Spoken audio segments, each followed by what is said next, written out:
let's jump right in. Today we're unpacking a really complex issue in Japan, one that sits at this tangled intersection of law, culture, and politics. So, here's the core question that drives this whole explainer. You look at places like New Zealand or Germany, and they have formal legal frameworks for sex work. But Japan? It's stuck in this really ambiguous state. So, why? What's really going on here? And the answer? Well, it's not just one thing. It's actually a potent mix of three key factors: laws that are full of loopholes, a certain kind of post-war morality, and politicians who are just plain afraid to touch the issue. Let's break down each of these, starting with that legal mess. Okay, first up, the legal framework. And you'll see pretty quickly that it's a bit of a contradiction. This legal situation has created what everyone calls the gray zone. Think of it like this. It's not fully illegal, but it is absolutely not a recognized, legitimate job. This ambiguity isn't an accident. It's pretty much the foundation of the entire system.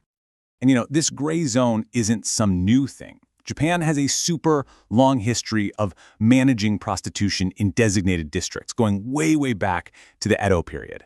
The modern version of this whole setup was really locked into place right after World War II, and that's what created the dual legal system we're still dealing with today. So here it is. This is the central conflict in Japan's laws.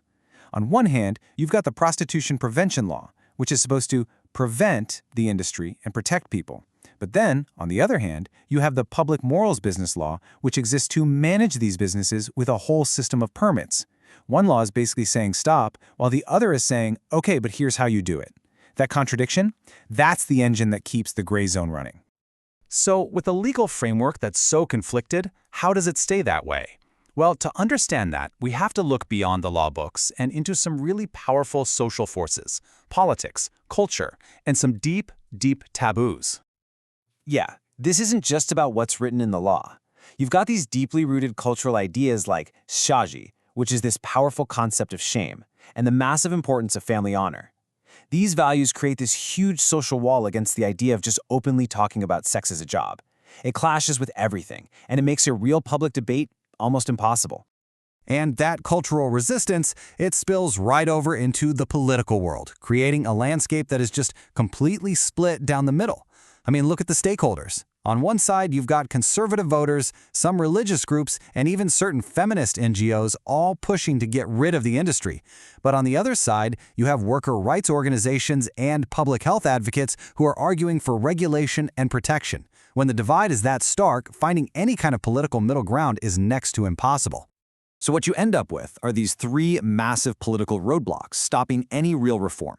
First, just getting politicians within the same party to agree is a nightmare. Second, any change would require this incredibly complex dance between local governments and the police. And maybe the biggest hurdle of all, building any kind of social consensus. Without that, politicians just don't see any reason to touch this third rail issue. Okay, so the legal path is blocked, and the political path is a minefield. What about just the practical arguments? Let's get into the real-world trade-offs that policymakers are staring down. Any change here creates a serious dilemma. The potential upsides, they're pretty clear. More tax money, safer conditions for workers, and better management of public health. But the downsides are just as real. A whole new layer of bureaucracy, a ton of social friction and complaints, and this is the big one, the risk that if you design the system badly, you could actually make it easier for human traffickers to operate. It is an incredibly high-stakes balancing act. Now, to put this all into context, let's just compare Japan's model to New Zealand's for a second. Japan's gray zone keeps everything ambiguous and all the risks stay hidden underground. New Zealand went with full decriminalization. There, sex work just isn't a crime, and workers are protected by the same labor and health laws as anyone else. It's a totally different philosophy, one that's focused on rights and safety, not on making a moral judgment. So, given all these obstacles, is there any realistic way forward? Well, the analysis suggests that there might be, but it's definitely not a simple one-shot solution. Instead of some huge, dramatic legal overhaul, the most realistic path is probably more pragmatic, more step-by-step. It starts by shifting the whole conversation away from the moral debate and focusing squarely on worker protection, their health, their safety, and support for victims. From there, you could introduce small pilot programs. And crucially, you'd have to bring workers themselves into the conversation to help design policy, all while building a really robust system to fight human trafficking. It's a slow, careful, incremental approach. And that leaves us right here. We've seen this tangled web of contradictory laws, deep cultural taboos, and complete political deadlock. The question isn't if the system is complicated, we know it is. The real question is, in a system this entrenched, this complex, where do you even begin? Where is the very first thread you can pull to start making any kind of meaningful change?